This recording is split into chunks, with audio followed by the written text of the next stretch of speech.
오늘 함께 나누실 하나님의 말씀 창세기 45장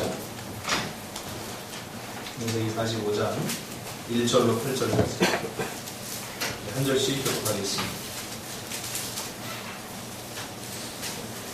한 절씩 교독합니다. 요셉이 시종하는 자들 앞에서 그 성을 억제하지 못하여 소리질러 모든 사람을 자기에게서 물러가게 하고 그 형제들에게 자기를 알리니 그때 그와 함께한 다른 사람이 없었더라. 요셉이 큰 소리로 오니 애굽 사람에게 들리며 바로의 궁중에 들리더라. 요셉이 그 형들에게 이르되 나는 요셉이라. 내 아버지께서 아직 살아계시니까 형들이 그 앞에서 놀라서 대답하지 못하더라.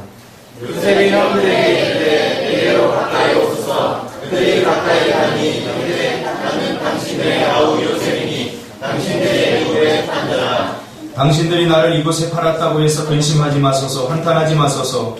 하나님이 생명을 구원하시려고 나를 당신들보다 먼저 보내셨나이다. 이 땅에 2년 동안 흉년이 들었으나 아직 보면은 밥벌이도 못하고 추수도 못할지라. 하나님이 큰 구원으로 당신들의 생명을 보존하고 당신들의 후손을 세상에 두시려고 나를 당신들보다 먼저 보내셨나이다.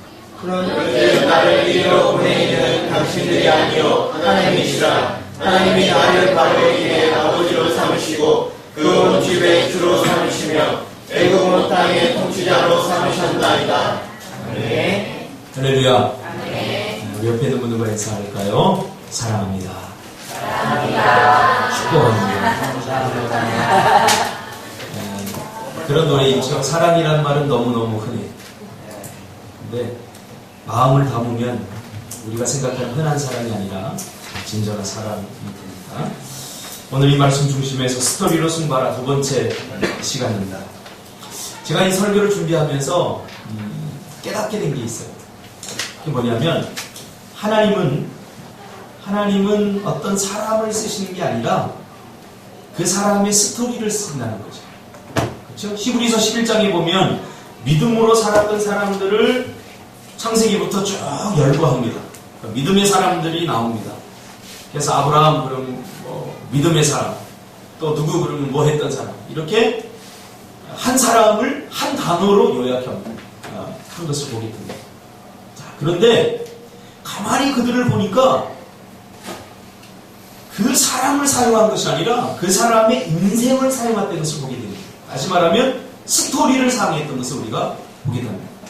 그래서 우리가 맞구나. 우리가 스펙을 자꾸 쌓을 게 아니라 우리도 인생의 내용, 알찬 내용들을 만들어가야 되겠구나. 스토리를 만들어야 되겠구나. 그런 것을 다시 한번 깨닫게 됩니다. 요셉도 마찬가지 아닙니까? 요셉의 어떤 탁월함을 이야기하고 있는 게 아닙니다, 지금. 창세기는 요셉의 탁월한 어떤 업적이나 이런 것을 이야기하는 것이 아니라 그의 전생에, 그의 스토리를 통해서 우리에게 무엇인가 하나님께서 말씀하고 있는 것을 우리가 발견하게 되죠. 그렇다고 한다면 하나님께서도 우리를 사용하실 때 우리의 무엇을 사용하는지 우리가 분명히 알아야 됩니다.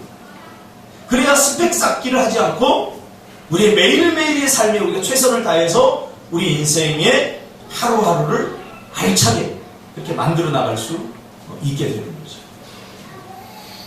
그래서 우리는 요셉의 지금 삶을 추적하면서 요셉의 삶을 우리가 살펴보고 있죠. 그래서 요셉의 스토리 중에 첫 번째, 요셉이 이렇게 우리에게 많은 감동을 주고 또 용기를 주고 힘을 주고 또 믿음을 강화시키는 이러한 도전을 주었던 그 이유가 무엇인가? 그의 스토리 첫 번째는 그는 인생의 어떤 순간에도 하나님을 신뢰했다. 그래서 전번주에 살펴본 거죠. 좋은 것만 좋은 것이라고 우리는 착각을 합니다. 내가 보기에 적합한 것만 좋은 것이라고 생각합니다. 그러나 요셉은 그렇게 생각하지 않았죠. 요셉은 그것이 고난이든 그것이 억울함이든 어떤 것이든 그는 하나님 앞에 하나님을 의심하거나 또 하나님에 대해서 불신하지 않고 끝까지 하나님을 믿어드렸다. 이렇게 얘기했어요. 참 이게 쉽지 않아요. 여러분, 신앙생활은 관계입니다. 관계. 하나님과 우리의 관계입니다. 여러분 지금 하나님과 어떤 관계에 있으세요? 대부분 사람들이 착각합니다.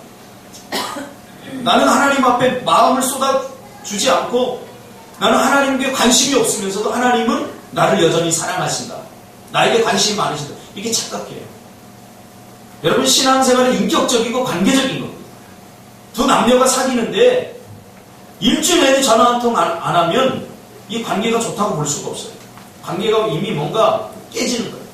낯선 관계가 되는 거예요. 제가 예전에도 이야기했지 않습니까?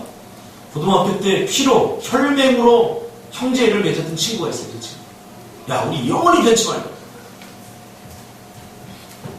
이거 못하니까 바늘로다가 피를 내가지고 자율학습 시간에 연습장에다가 우리 형제 하자. 영원히 바늘로 찔렀거든요. 근데요, 대학을 들어가고 한 3년 연락이 안 되니까 어느 날 동안역 앞에서 만났는데 이 친구가 낯선 거예요. 그 전에는 막 서로 빌려주고 내 것 없이 막 하고 그랬는데 관계가 소원해지니까 어때요? 낯설어지더라고요. 그래서 야, 이 친구에게 어떻게 얘기해야 될지 모르겠는 거예요. 그래서 존댓말을 했다니까요. 존댓말을 친구한테. 여러분, 하나님과 지금 어떤 관계에 있습니까? 하나님과 신앙은 관계가 굉장히 중요해요. 그 관계 속에서 가장 중요한 게 뭐냐면 신뢰하는 것이에요. 신뢰. 여러분, 하나님을 얼마나 신뢰해요? 하나님이 가장 기뻐하는 것 있는데 그게 뭐냐면 하나님을 믿어드리는 것. 이게 참 기뻐요. 저도 사람들과 이렇게 관계를 하면서 참 행복할 때가 언제냐면 다른 사람이 나를 믿어줄 때. 다른 사람이 나를 믿어줄 때 내가 살만 나는 거예요. 근데 뭔가를 맡기고도 믿어주지 못해. 막 이거 의심했죠. 과연 해낼 수 있을까? 막 그러면요. 아, 당신이 해버려. 네가 해. 이렇게 되고. 근데 믿어줘요. 그러니까 일이 잘 안 되는데도 내가 막 헤매고 있는데도 믿어줘요. 그러면 더 열심히 하게 돼요. 이 관계가 중요합니다. 신앙생활은 관계가 전부입니다. 하나님과 나의 관계. 여러분, 하나님을 얼마나 신뢰하고 있습니까? 요셉은 어떤 순간에도 하나님을 신뢰했어요. 종으로 팔려가고 버림을 받고 가족에게 버림을 받고 억울한 일을 당해서 감옥에 들어가고 감옥에 3년 동안 갇혀있고 그래도 하나님은 침묵하고 계셔요. 여러분, 이때쯤 되면 우리가 하나님에 대해서 좀 서운해지지 않겠습니까? 하나님 나에게 꿈을 주실 때는 언제고 하나님 내가 이렇게 어려움을 당하는데 도대체 하나님 뭘 하고 계십니까? 나를 위해서 도대체 뭘 하고 계십니까? 그러나 요셉은 그런 말 한마디 없어요. 그런 순간에도 계속해서 하나님을 신뢰해 주었다는 거예요. 자, 두 번째로 요셉의 스토리 중에 두 번째는 어떤 순간에도 믿음으로 해석했습니다. 여러분, 자신에게 일어난 일들에 대해서 어떻게 해석하는가, 이 굉장히 중요합니다. 해석의 틀이 중요합니다. 무엇으로 해석하는가? 어떤 사람들은 자신이 경험한 경험으로 해석을 합니다. 통계로 해석을 합니다. 어떤 사람은 다른 사람들의 충고나 말을 듣고 해석합니다. 어떤 사람들은 책을 보고 합니다. 하나님의 백성은 인생의 해석의 툴이 뭡니까? 성경입니다. 하나님의 말씀입니다. 말씀이 그렇다고 하면 목숨 걸고 그렇다는 것을 믿어야 됩니다. 그리고 그렇게 순종해야 됩니다. 기도하면 하나님께서 응답해 주신다고 약속해 주셨으면 무슨 일이 있어도 우리는 그 말씀을 믿어야 됩니다. 할렐루야. 해석의 틀이 하나님의 말씀입니다. 세상에서 들려오는 음성, 어떤 다른 경험, 이런 것들을 가지고 우리의 인생을 해석하려고 할 때 막막해집니다. 잘 안 되고 근본적인 해결이 안 됩니다. 요셉은 항상 하나님의 말씀을 중심에 두고 어려움이 와도 흔들리지 않았어요. 흔들리지 않아요. 그러니까 말씀이 없는 사람들은 자주 흔들립니다. 이단에 흔들리고 사람들의 말에 흔들리고 환경에 흔들리고 그 말씀이 중심에 딱 있는 사람들은 잘 흔들리지 않아요. 여러분, 하나님의 말씀을 여러분 마음에 두시기를 바랍니다. 네. 할렐루야. 네. 그래서 하나님의 백성들은 하나님의 말씀으로 우리의 삶을 해석해야 된다. 팔자 탓하거나 괜히 재수 없어서 그렇다고 사람 탓, 환경 탓 해서는 안 된다는 거죠.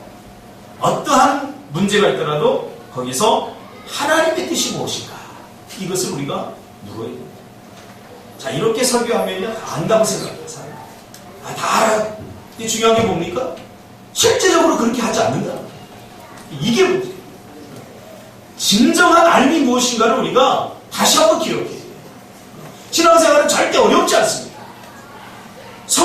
읽고 그 성경이 요구하는 것을 그대로 하면 되는 거예요. 불가능하지 않습니다. 성경은 불가능한 일을 우리에게 말하지 않습니다. 절대로. 우리가 할 수 없는 것을 말하지 않습니다.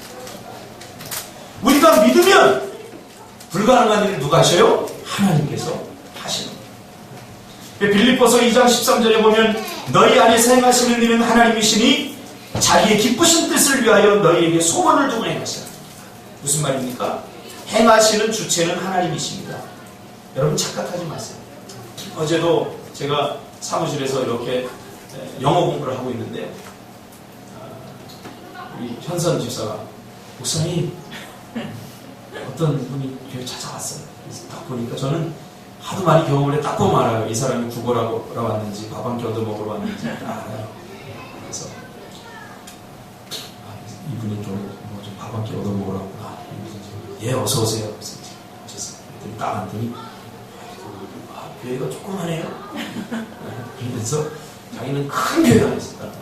그래서 내가 교회 한번 좀 다녀보려고 한다고 그러면서 이렇게 하는 거예요. 근데 내가 또 이제 말씀을 준비하고 또 여러 가지 바빠서 제가 핵심을 콕 찔러버렸죠. 배고프세요? 아니면 돈을 넣어 들어오세요. 하도 사람들이 많이 와서 제가 이렇게 다 보면 압니다. 그랬더니 가만히 있더라고요. 그래서 밥 식사하셨어요? 식사 안 했다고. 그러면 뭐 좀 드실래요? 그래서 우리는 밥은 안 되고 빵을 드리겠다고 해서 빵을 이렇게 먹으면서 제가 이제 전도했어요. 한 영혼이 귀하니까 자매님 사시기 힘들죠? 예, 힘들어요. 35살인데 이 남자에게 맞아가지고 매일 때리고 집을 나가고 있어요. 집을 나가서 떠돌이 생활을 하는 거예요. 우리 청년들 보면서 목사님 멀쩡한데 멀쩡해? 남자 잘못 멀쩡한 놈들이 그럴 거예요. 멀쩡한 사람들이 이렇게 떠돌아다녀요. 인생 내 마음대로 되지 않습니다. 그래서 제가 그랬어요. 자매님 혹시 자매님이 원하시면 우리가 도와드릴 수도 있고 또 우리가 함께 해드릴 수도 있습니다. 그러니까 거처할 곳이 없으면 저희 교회를 다시 오세요. 내일 다시 오세요. 당분간 머무를 수 있는 거처를 마련해 드리겠습니다. 그리고 인생 내 마음대로 되지 않습니다. 예수 믿으세요. 제가 복음을 요약해서 전했습니다. 피시거든요. 하더니 잘 먹었어요? 나왔더니 더 고생해봐요. 인생 내 마음대로 되지. 요셉은 어떤 순간에도 하나님의 말씀을 붙잡고 살았어요. 그 말씀을 놓치면 잘할 때 안 됩니다. 로마서 8장 28절에 보니까 우리가 알거니와 하나님을 사랑하는 자, 곧 그 뜻대로 부르심을 입은 자들에게는 모든 것이 합력하여 선을 이루느니라. 무슨 말이에요? 우리는 고난당하고 어려움당할 때 하나님 왜 나를 이렇게 어렵게 합니까? 왜 하나님 나를 이렇게 고통스럽게 합니까? 하면서 하나님을 향해서 불평하고 원망하면서 하나님 나 안 믿겠습니다. 나 신앙생활 제대로 안 하겠습니다. 그러잖아요. 요셉은 그렇게 하지 않았다는 거예요. 나에게 고난이 왔으면 여기 다 뜻이 있어. 여기 다 뜻이 있어. 어제도 영어 공부하러 갔다 오면서 김 목사님, 이 목사님 저 이렇게 셋이 이야기를 하면서 다른 목사님들 이야기를 이렇게 했어요. 다른 목사님 어려움을 당한다. 굉장히 힘들다. 그래서 우리가 한 목소리로 같이 한 이야기가 있어요. 하나님이 그 목사님을 만드시려고. 하나님 그 목사님. 제가 보니까 그 목사님 좀 교만해요. 독선적이에요. 누구 말도 잘 안 돼요. 그러니까 어떻게 해요? 하나님께서 고난을 통해서 어려운 환경을 통해서 그를 유익하게 만드는 거예요. 왜? 하나님이 쓰시고.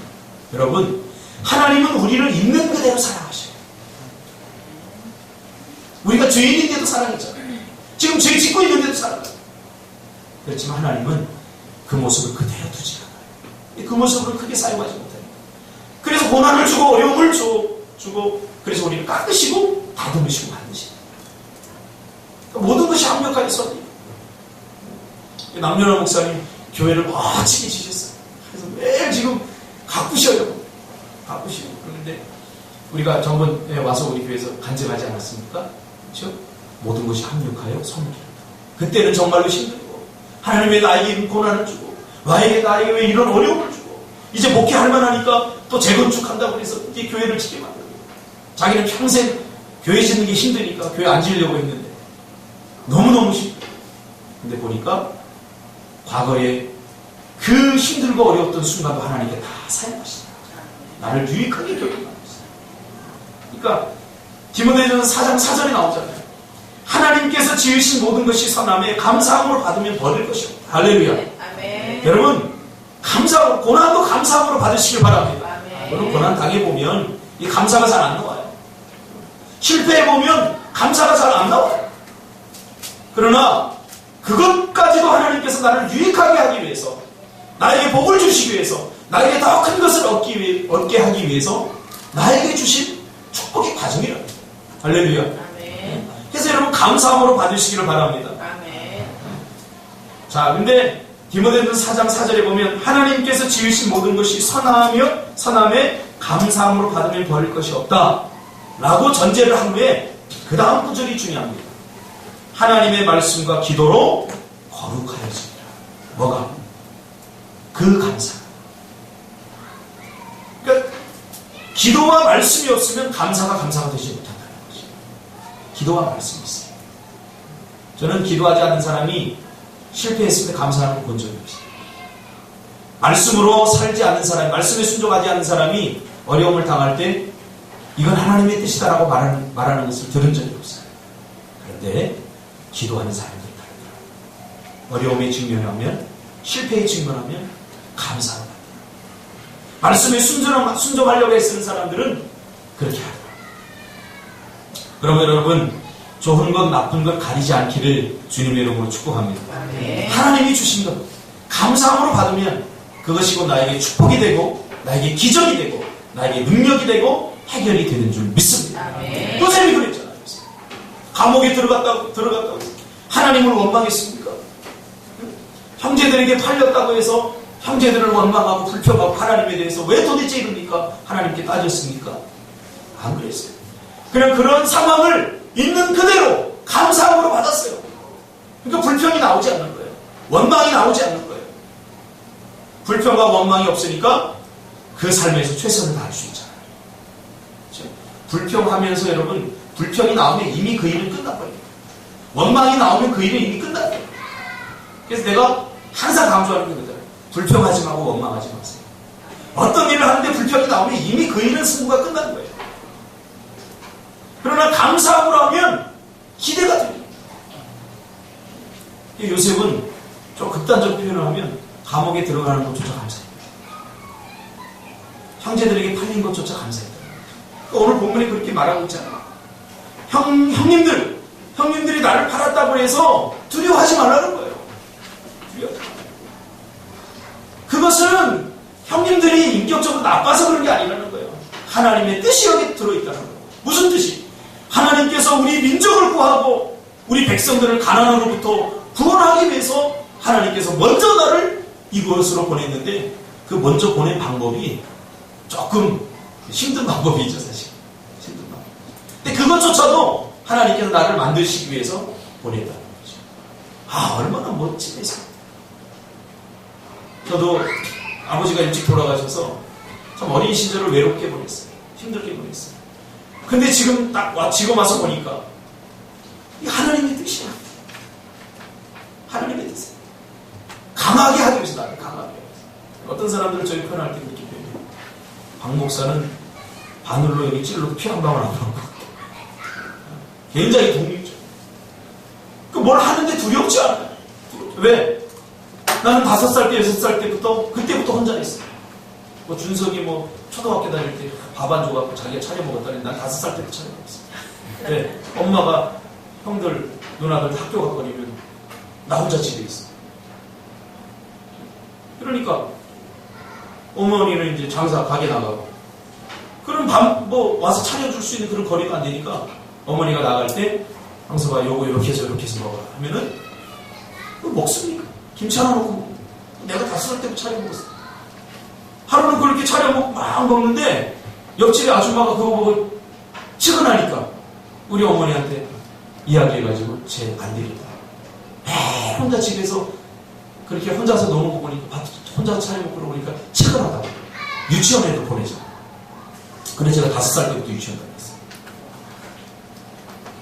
뭐 남들 내가 유치원 다녔다니까 뭐 있어서 그 시절에 유치원을 그래서 유치원 다니기 시작한 갈 곳이 없으니까 5살, 6살, 7살 때 7살 되니까 내가 대장 되더라고 대장.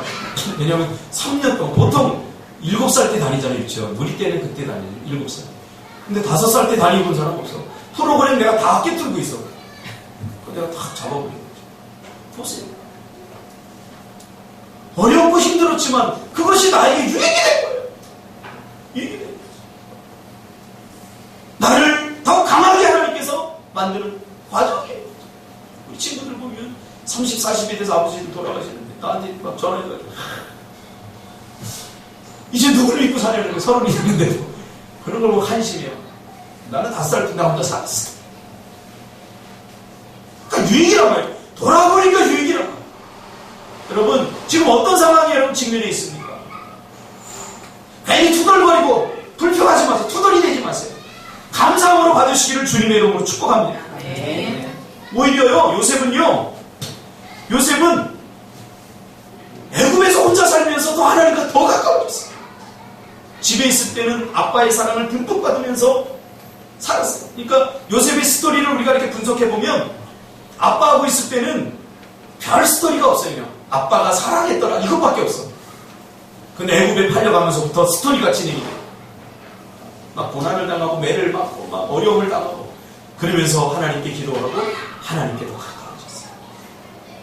감옥에 가면서 요셉이 기도하는 장면들이 더 많이 나와요. 더 하나님과 가까워져요. 여러분 그래서 고난당하고 어려움 당하는데 기도 안 하는 사람이 이제 희망이 없는 사람. 평안할 때 기도 안 하는 건 이해할 수 있어. 근데 내가 어려움을 당하고 고난을 당하는데도 기도하지 않는 사람이 이거 문제가 심해요. 요셉은 오히려 더 가까워져요. 그래서 여러분 안 될 때 오히려 더 감사하고 하나님께 가까워지시길 바랍니다. 아멘. 하나님께서 왜 나를 이런 환경에 직면하게 하셨는가? 그래야 답을 얻을 수 있게 되는 거죠. 요셉은 그에게 지금 일어나고 있는 일들이 꿈을 이루는 과정으로 해석했죠. 꿈을 이루는 과정. 보통 사람들은 이 장면을 요셉의 성공 스토리로 이해하는데 아닙니다. 리더십에서도 세상 사람들이 이 요셉의 스토리를 가끔 이야기해요. 그래서 요셉이 이렇게 성공했다 그러는데 이건 성공에 대한 이야기가 아니라 구원의 스토리입니다. 여러분 착각하지 마세요. 하나님을 그저 적당히 구워 삶아서 여러분 인생 성공하려고 하지 마세요. 그건 원래 하나님의 계획이 없었어요. 하나님의 계획에 있는 것 분명한 것은 하나님 나를 통해서 구원을 이루신다. 하나님 나를 통해서 누군가를 구원하고 어떤 공동체를 구원하기 위한다는 거죠. 하나님의 스토리는 구원의 스토리입니다. 우리의 스토리는 자꾸 그것을 성공의 스토리로 바꿔나가요. 신앙생활 잘해서 복받아서 내가 물질도 많이 벌고 많이 복받아서 이름 좀 내보자. 그건 자기 성공 스토리. 세상 사람들도 그렇게 해요. 아니에요. 하나님의 원래의 꿈은 요셉을 이스라엘의 총리가 되게 애굽의 총리가 되기 위해서 성공시키는 것이 아니었어요. 뭐예요? 이스라엘 백성들을 구원하는 것이었어요. 가뭄으로부터 구원하는. 이게 상징적으로 보여주는 게 뭐예요? 그러니까 요셉은 가장 예수님을 닮은 사람, 구약의 예수님을 예표하는 사람 중에 한 사람. 우리가 이 땅에 존재하는 것은 결국은 뭐예요? 영원권이에요. 나를 통해서 누군가를 구원하는 거예요. 나를 통해서 누군가를 구원하는 거예요. 나를 통해서 누군가가 예수님께 하는 거예요. 그래서 고난당하는 사람들을 보면 내 고난을 가지고 그에게로 들어가야 돼요. 준서가 나도 이렇게 고난당했는데 하나님께서 나를 이렇게 구원해 주셨어. 너도 예수 믿어봐. 하나님께서 구원해 주실 거야. 이게 스토리. 이게 스토리. 나도 외롭고 나도 힘들었다. 근데 하나님께서 나를 이렇게 만들어 주셨다. 그러니 너도 예수 믿어. 가끔 제가 이렇게 있다 보면 예전 중학교 옆에 있는데 거기 집사님들이 정우순 집사님 신앙생활 잘하는 거예요. 자기나 잘하는 남의 신앙생활하는 왜 관심이 있어요? 제가 너무너무 잘해요. 너무너무 잘하고 있지 않습니까? 단점이에요. 정우순 집사님 항상 저한테 미안해요. 신앙생활 목사님 저 제대로 못해요. 나는 제대로 잘하고 있어요. 종교적인 가식만 진심을 담고 마음을 쏟아하고 있지 않습니다. 사실 이번에도 참 힘들었는데 우리가 갚아야 될 돈도 있고 근데 정우순 씨가 힘들어요. 근데 기꺼이 호응을 해주시더라고요. 참 감사합니다. 저는 신앙의 성공의 이렇게 성장의 단계가 있다고 생각합니다. 그 중에 우리가 깨야 될 부분이 물질이라고 생각합니다. 요즘 사람들은 물질에 자기 마음을 담아서 하나님을 사랑하는 것 같지만 사실은 하나님을 사랑하는 게 물질을 더 사랑합니다. 그래서 우리가 신앙이 성장하려면 물질이 깨져. 이게 다 하나님 것이다라고 하는 이 인식이 있지 않으면 물질 때문에 시험 드는 교회에서 제가 조사한 거 보니까 오늘날 교회에서 가장 많이 시험 드는 사람들이 누군지 아세요? 목사가 11조 설교하면 시험 들어요. 교회 안 나와. 성경에 있는 이야기 하잖아요. 그러면서 또 복받으라고 복받기를 이게 싸구려 아닙니까?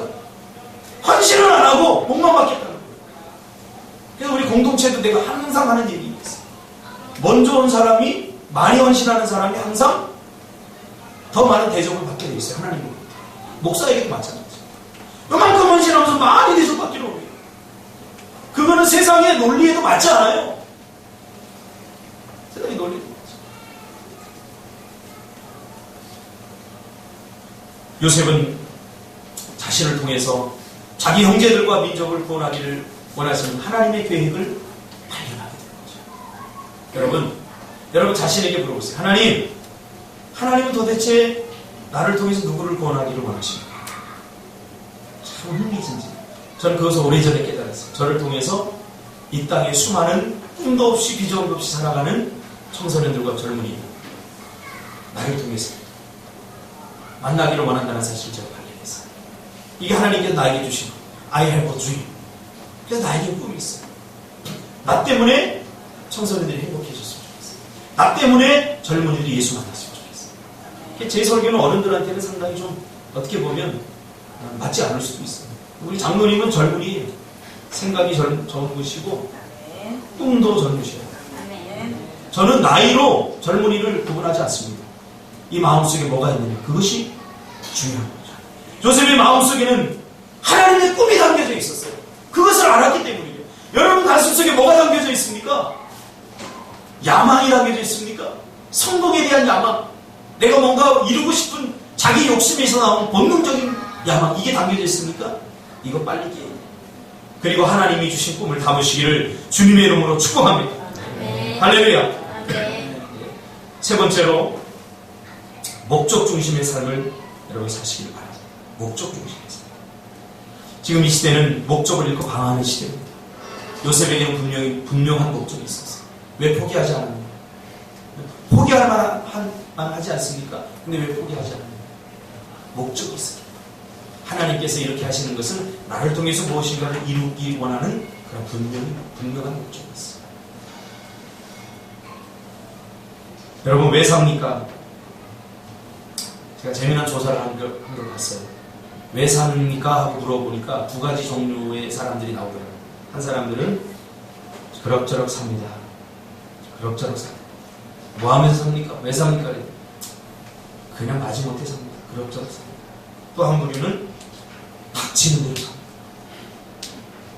둘 다 뭐예요? 목적이에요. 한 사람은 그냥 되는 대로 사는 거고 한 사람은 열심히 사는데 닥치는 대로 그냥 최선을 다해 사는데 목적지가 없어요. 생각해보세요. 배를 타고 가는데 목적이 없으면 어떻게 해요? 첫 번째 사람은 그냥 가고 싶은 대로 가겠죠. 두 번째 사람은 열심히 가는데 어디로 가는지 목적지가 없어요. 방향을 정하는 인생.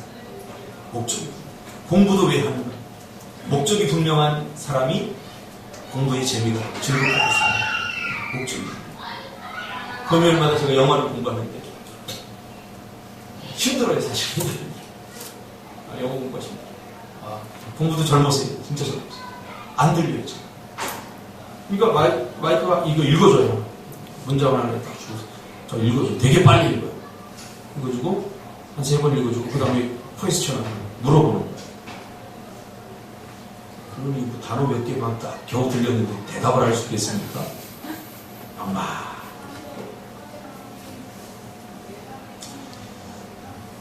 김 목사가 옆에서 박 목사 우리가 원하는 공부가 이게 아닌 것 같아. 이 목사는 뭔가 이게 아닌데. 제가 그랬어요. 마음속에 제가 이거 왜 해야 되지? 왜 한다고 했지 처음에? 아, 그래서 한다고 했지. 제가 추스렸어요. 야, 더 열심히 하자. 야, 겨우 우리가 하루에 30분도 공부 안 하고 저 마이크 저 원어민 소리를 들린다면 영어 뭐하러 배우겠냐? 개나 소나 다 하지. 그러니까 하는 거죠. 우리가 적어도 하루에 30분은 투자하자. 30분 갖고 안 됐으니까 1시간 투자하자. 더 많이 들어보자. 그러니까요, 김 목사 갑자기 맞아. 우리가 하루에 30분도 안 했지. 그래서 내가 마이크한테 숙제 더 내달라고 그렇게 그걸 바로 전화기를 들은 거예요. 맞아요. 목적을 잃어버리면 헤매게 돼 있어요. 목적을 잃어버리면 막막해져요. 목적을 잃어버리면 그냥 힘들기만 해요. 힘들기만 해요. 감옥에 갇혀서 요셉이 여러분 얼마나 힘들었겠어요. 그럼 목적이 분명하니까 하나님은 나를 통해서 꿈을 이루실 거예요. 나를 통해서 하나님께서 지금 어떤 일을 계획하고 계셔. 나는 비록 알지 못하지만 나는 하나님을 신뢰해. 그러니까 견디고 버틸 거예요. 배집사가 예전에 그런 간증하는데 내가 정말 며칠 동안 울었어요. 배집사가 개척을 한다고 유일하게 제가 키웠던 제자 중에 따라왔던 제자가 배집사인데 뭐 한다고 보니까 몇 년 동안 2, 3년 동안 뭐 아무것도 되는 것도 없고 왜 여기 들어박혀갖고 뭐 하고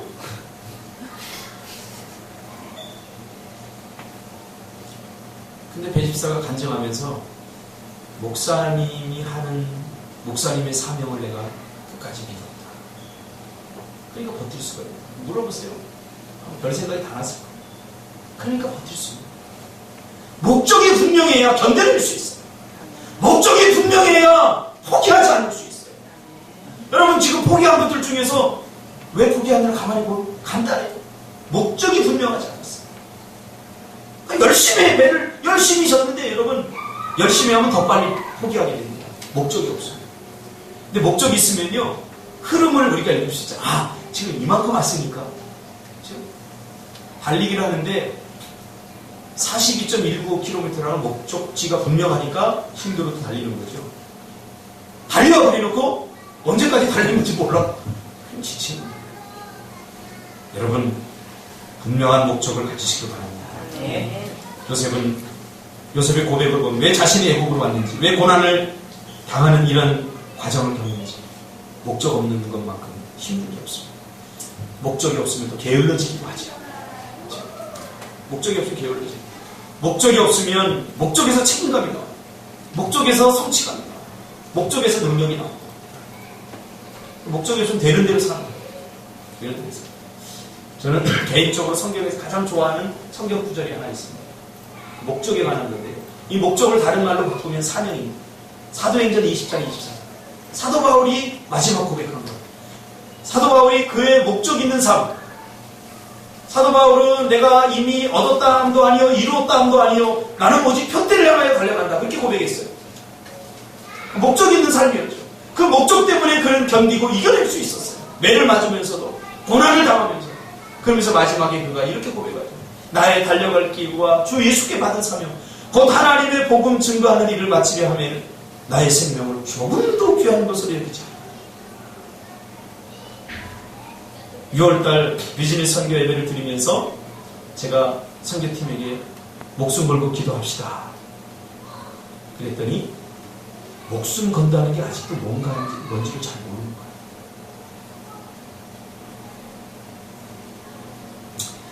그래서 제가 바꿨어요. 목숨을 여러분 걸어보지 않았기 때문에 여러분 지금까지 목숨 걸고 뭔가를 해본 적 하나도 없잖아요. 박준수 집사 있나? 없죠.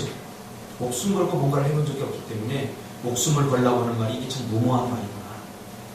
제가 그렇게 깨달았어요.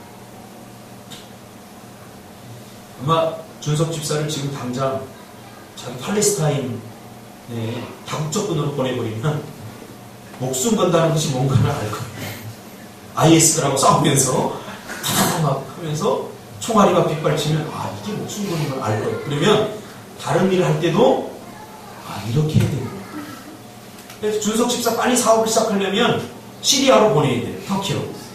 그래서 IS 들고 전쟁 한판 뜨고 오면 아 목숨 걸고 한다는 것이 이런 거네 깨닫게 돼요. 우리가 목숨을 안 걸어봤기 때문에 목숨 건다는 것이 뭔지 몰라요. 그러나 1500년대 윈지네라 때 이순신과 같이 싸웠던 그 사람들에게 목숨 걸고 하라 그러면 아 목숨 건다는 것이 무엇인지 알기 때문에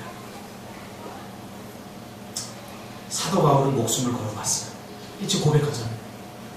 나의 달려갈 길과 주 예수께 받은 상 곧 하나님의 은혜의 복음 증거하는 일을 마치려 하면은 나의 생명을 조금 더 귀하게 하신 거죠. 무슨 말이에요? 하나님이 주신 꿈은 내 목숨보다 더 중요하다. 하나님이 나에게 주신 사명, 나에게 이루라고 주신 사명은 내 목숨보다 더 중요하다. 여러분 목숨보다 더 중요한 게 어딨을까요? 없어요. 우리 결국은 제일 지금 메르스 때문에 다들 지금 공포에 떨잖아요. 메르스 때문에 막 지금 완전히 한국 사회를 바꿔놨어 메르스. 왜 그래요? 다 목숨이 중요하니까. 근데 저는요 아무데나 다 가요. 왜? 아, 목숨 하나님의 손에 달린 건데 저는 그런 확신이 있어요.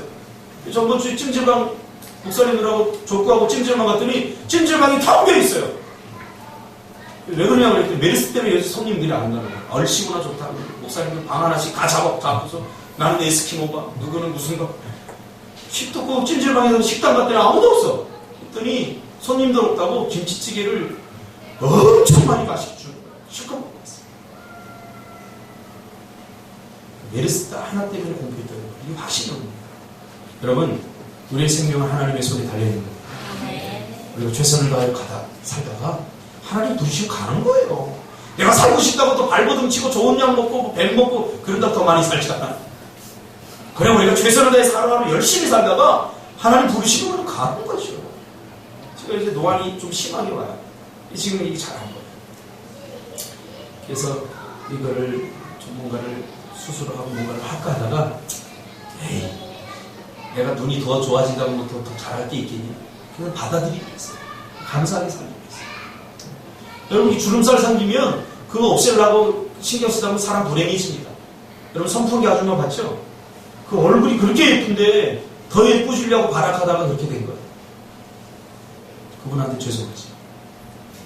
그냥 감사함으로 받아들이세요. 그걸 하나님 앞에 모든 것을 맡기시길 바랍니다. 마지막 그러면 하나님께서 마침내 다 이루셔요. 이루시는 분은 누구예요? 하나님이세요. 요셉의 스토리에서 요셉이 한 것이 있나요? 아무것도 없어요. 감옥에서 나오게 한 것도 하나님이시고 들어가게 한 것도 하나님이시고 애굽으로 팔려간 것도 하나님이시고 애굽에서 총리가 되게 한 것도 하나님이셔요. 나는 뭐예요? 그런 상황을 보면서 괜히 그 환경과 분위기에 따라서 불행하니 뭐 원망하고 투정하지 마시고 기대하라는 말이에요.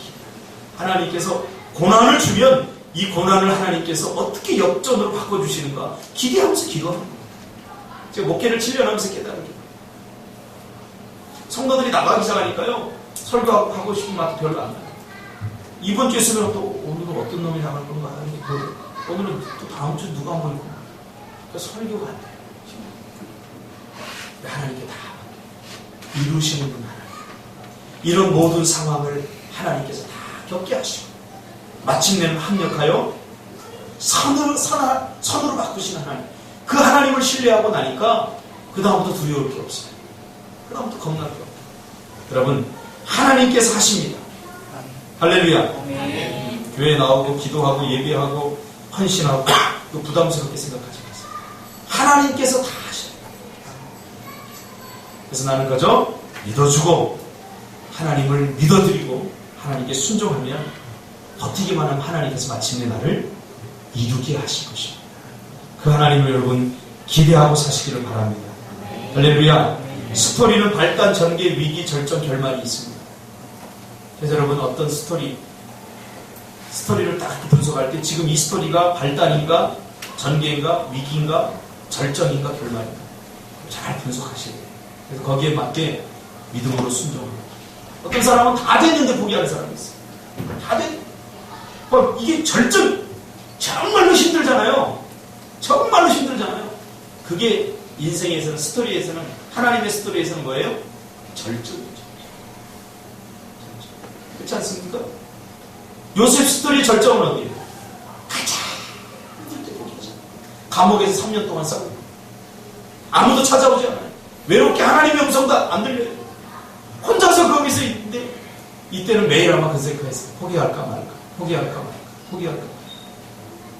근데 버텼어요. 이게 절정이에요. 버텼더니 하나님께서 나오게 하시고 마침내 하나님의 활짝 열린 형통의 길을 걷게 된 것입니다. 여러분, 요즘 어떤 스토리를 쓰고 계십니까? 여러분 하루하루가 스토리인 거 아시죠? 응? 다람쥐 쳇바퀴 돌듯이 아무 일도 없어. 그건 아니에요. 그래서 목사님이 썰 예배 때 자꾸 나누라는 거예요. 무슨 얘기를 어떻게 해야 될지 모르겠어요. 말이 안 되죠. 하나님의 백성이 일주일 동안 하나님과 함께 살아가는데 왜 스토리가 만들어지지 않아요? 나는 이번 주 일주일 동안 살면서도 간증 안 하면 1시간, 2시간, 3시간 할 간증들이 생겨요. 그만큼 우리가 다른 것에 몰입하고 사는 거예요. 그러니까 내 스토리가, 요셉의 스토리가 다른 사람에게 희망을 주고 용기를 주고 다시 쓰러졌다는 이렇게 설계 하는 그런 멋진 이야기 아닙니까? 그래서 우리 교회 앞으로 5년, 10년 후에 상진 집사의 스토리가 대한민국 감동시킬 줄 믿습니다. 네. 스토리 있어요. 지금 이미 쓰고 있어요. 5년 후, 10년 후에 우리 히옵 청년의 스토리 많은 사람들이 감동을 줬으면 좋겠어요. 그리고 병어에 보내죠. 그렇죠? 히옵이 때문에 예수, 히옵이 때문에 내가 다시 시작하고, 우리 태안 집사 때문에 다시 시작하고, 우리 보람이 보면 나는 진짜 더 좋아. 지금 몇 가지 일을 하는지 몰라. 조그만 게 지금 대학 공부하지요. 떡볶이 장사하죠. 또 주일학교 뭐 시켰더니 영어 공부하죠. 하루에 1-2시간 자요. 내가 모르는 것 같을 때는 다 들어요. 또 그거 하고 나서 또 새벽까지 공부하고 또 쉬고. 할 말이 있잖아요. 우리 인생에 할 말이 있어요. 목숨을 끊으려고 하는 사람에게 가서 야 살아야 돼 그러면 안 돼요. 할 말이 있어야 돼요. 저도 여기 근자리가 있거든요. 내가 다 이걸 보여주면서 나도 그었어. 저도 고등학교 때 그었었어요. 너무 심각했어요. 그래서 죽으려고 하는 사람 마음을 너무 잘 알아요. 그 희망이 없는 거예요. 살고 싶지 않아. 제가 몇 명 살렸어요. 이것 때문에. 이거 저 감췄거든요. 예전에 이게 심했어요. 이 상처가 심해가지고 붕대 갖고 다녔어요. 지금 이게 다 거예요. 지금 많이 없어졌어요. 우리 작은 누나가 말렸어요. 나를 발견해서 다니면서 살아야죠. 자랑이 아니라 제가 얘기를 안 해요. 절대 그러면 안 돼요. 그러나 우리의 스토리가 다른 사람에게 희망이 되어야 될 줄 믿습니다. 기도하겠습니다.